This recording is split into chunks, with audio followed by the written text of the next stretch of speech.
আসসালামু আলাইকুম গাইস, আপনারা কেমন আছেন? আশা করি ভালো আছেন। আমিও ইনশাল্লাহ ভালো আছি। তো আপনাদের মাঝে আরেকটা আপুর প্রতিবেদন নিয়ে আসলাম।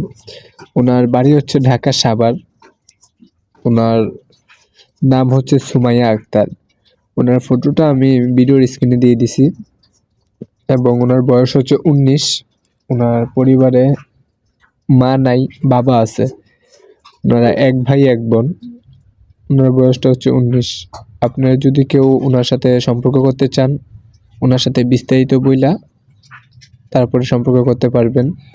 আর মেয়েটাকে আমি বলছিলাম যে প্রতিবেদন আসলে তো রেকর্ডিং দেওয়া লাগে, উনি রেকর্ডিংটা দিতে পারে না, এর জন্য আমিও ওনার হয়ে বলে দিতেছি। আপনারা যদি কেউ ওনার সাথে সম্পর্ক করতে চান, স্ক্রিনে দেওয়া নাম্বারে ফোন দিলে ওনাকে পাইবেন আর বিস্তারিত ওনার সাথে জেনে নেবেন ইনশাল্লাহ। তো ভালো থাকবেন দর্শক, আর আমার চ্যানেলটা সাবস্ক্রাইব করে দিবেন। ওকে, আল্লাহ হাফেজ।